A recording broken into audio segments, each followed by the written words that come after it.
just FYI, we're really getting into the weeds on this today. And I've had some really bad experiences on tuning bows. I've had some really good ones. Hey guys, welcome back to AP Outdoors. Before we get into today's video, I just want to ask, if you don't mind, go ahead and subscribe to the channel. I'm closing in on my goal of 500 by the end of the year, and I would sure appreciate the help with that. So this is technically part 3, but I'm going to label it as part 2. If you've been following along, you know that I had a little hiccup with the last video and I ended up just doing a short version of that. Go back and check it out. So I'm working through doing a whole in-depth bow build with you all, and hoping to get some good information out there for you all and get you on the range as best as I can via the internet.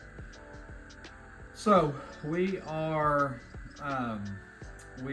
built the bow, we have built the arrows, and now it's kind of where the rubber meets the road. Today I'm going to be paper tuning. I'm going to show you how I do that, what that looks like for me, and appreciate y'all watching. Let's dive right in.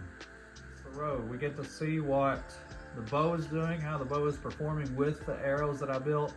Now I'm on the range side, just a little I don't know, 5 or 6 yard range that I've got built here, but I've built my paper tuner just using some PVC pipe. This is just painter's paper, parchment paper that I use, and it's going to show me what the arrow flight is doing. It's important for us to know what our arrows are doing in flight, because it is really going to affect our accuracy, especially if they're really out of tune.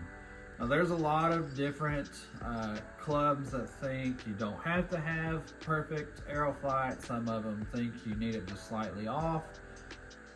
I've always been in the club of perfect arrow flight, and that means that the nock end of the arrow is following right behind the point of the arrow.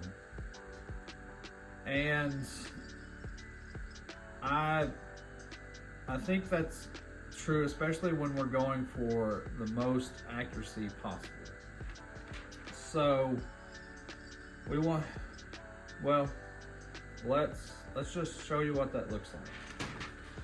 So I'm going to get about, I don't know, 5 or so feet away from my paper here. I'm going to set this down real quick.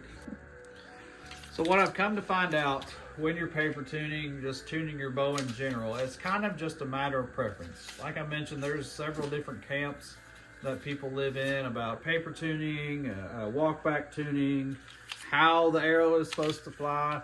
And so it's just a matter of what you want. Like I said, I prefer my arrow to fly straight, and I know that sounds kind of ridiculous, but I just think that it helps accuracy. That's always the way I've done it. Doesn't mean it's the right way, it's just the way I've always done it. And there's some merits to the other ways. I know a lot of professional archers prefer just a little bit out of tune, so your arrow is just flying slightly off, slightly not straight. That gives it a little bit of bias. That way, if you're putting it you're putting a bias into the bow, it's got a certain way that it's going to react every time. I don't know. I'll leave you to determine what you like best. I'm going to show you how I do it. So I'm here at about 5 to 7 feet from my paper, my target. I'm going to shoot through paper and we'll see what it's doing. And this is this is everything level, everything even, all those sorts of things. So I have a release. Have some paper. I'm going to scoot this over just a smidge so I hit the target.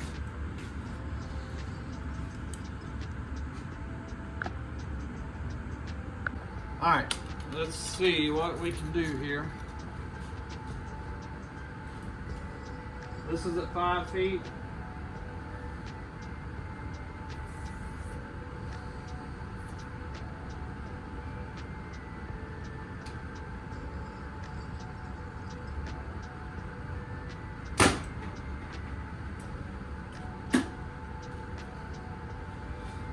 let's go up here and talk about it.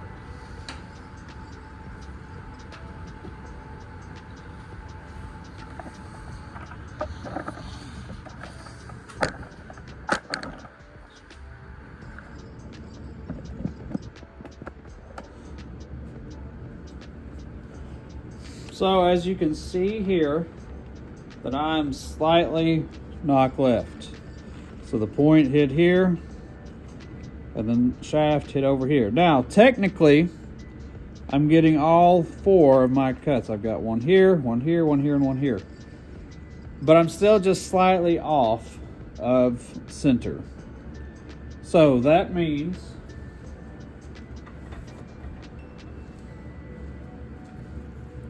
this is exaggerated, but the point went through and then my knock in. So hopefully you can see that. It's not bad, but I think where I might do things a little different.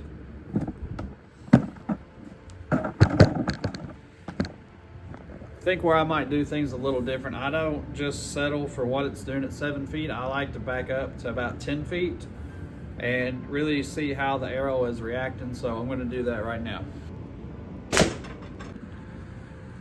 As you can see, that got a whole lot worse. That's why I always back up and do it just a little further, because you're going to see the most exaggerated flight that your arrows are having at further distances. I could probably live with this if that's what it was doing at 10 feet, but I can't live with that, because even with 4 big fledge, it's not enough to correct the arrow flight. So here's what I got to do. There are a lot of resources online, especially if you go to like arrow makers' websites.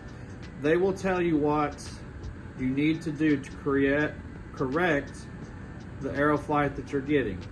Now, what this is telling me here, that I need to take my rest in towards the riser to correct that. Also, there's also a couple of other things that I can do, and I think I'm going to try it first. With Elite's technology, they have the set technology, which allows you to adjust the pitch of your lens here, and I can get that out. They even give you a handy dandy little sticker there to tell you what you need to do. I'm going to use the set technology, and that's kind of a macro adjust. So I'm going to do that to help get that, and then we can kind of fine tune it from there. Now when you're doing the set technology, they make it really simple. You've got just a couple bolts that you got to loosen up. You got the one in the back. This is kind of your lockdown screw. You're going to loosen that up. Once you do it to the top, you got to do the bottom, just like in math. Loosen them both up. Now, right here, it tells me that if I'm getting a left tear, it means the knock is tearing to the left. I've got to turn it counterclockwise. So this don't need a whole lot. It doesn't need as much as you think it does. So I'm going to go a quarter of a turn and see what that gets me. So kind of measuring there. There's a quarter turn. I'm going to lock it down. I'm going to do the same thing here.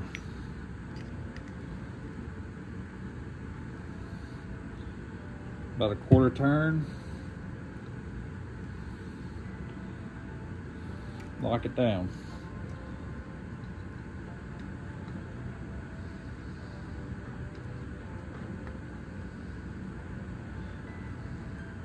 I'm going to go back and try it again.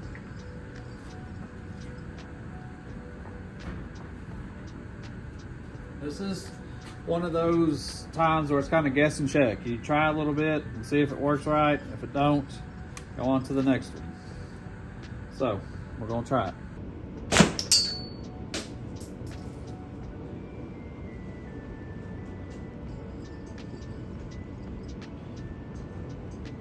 Well, other than my knock coming out, I think I passed through my target. All right, as you can see right there, helped it out quite a bit. Not quite where I want to be, but really, really close. Now, some arrows you could what they call knock tune that and get that out. With Ultra, I haven't really seen is it beneficial. The no spine technology that they advertise has been true. So what I'm going to do is I'm going to see how it reacts when I put a stabilizer. When I put my stabilizer system on that, and see, because it's going to affect the tune a little bit too. So I'm going to do that, and we'll try it again. All right, guys, I'm back. This isn't the finished product, and I'm also trying something a little new with my stabilizer system. That's a different video, but got my bars on here. I'm gonna see how that affects my tune, to see if I can clear up just this little bit right there. Okay, shot through the same hole.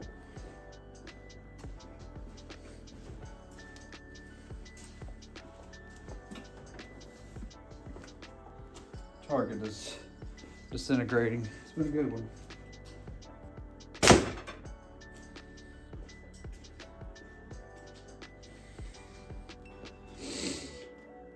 So right there's proof of how your stabilizers can affect tune. Just FYI, we're really getting into the weeds on this today. And I've had some really bad experiences on tuning bows. I've had some really good ones.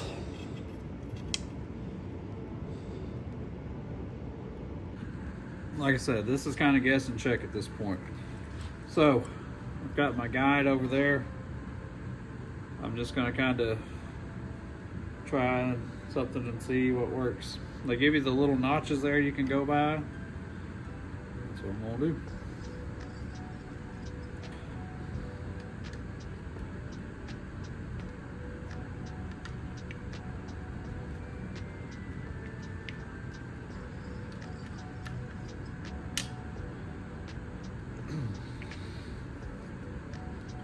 I think it needs much. Light.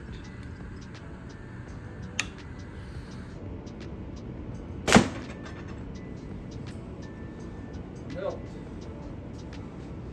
not quite there. Still just a little left.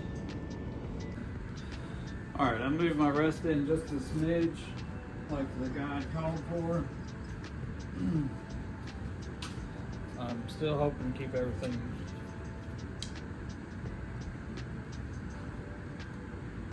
within some reason. That's right where I was wanting to put it. We'll try it one more time. Alright guys, had some technical difficulties there, but we finally got the bow tuned. I did have to go back and adjust the set technology just a little bit, but it took me 11 shots to get me to a point of at least getting on the range and seeing how things aim and stuff like that. As you can see, these were my last 2 holes there. At this point, I'm ready for the range, and the gist of paper tuning is don't be intimidated by it, especially nowadays. Almost all of the manufacturers are putting some sort of tuning technology into their limbs, cams, something of that nature to help people who aren't so familiar with the tuning process, who are new to it, who want to do it on their own. So don't be intimidated by it. Do trial and error. I've just seen that's what I do. There's plenty of resources, good resources online, and I'm hoping to be one of those voices in the industry. But get out and shoot your bow. Try things, try new things. Don't be so closed-minded, and this will help you be a better bow technician and a better archer. Thanks for watching, guys. If you like this video, give us a thumbs up, and don't forget to subscribe, and I'll see you on the next one.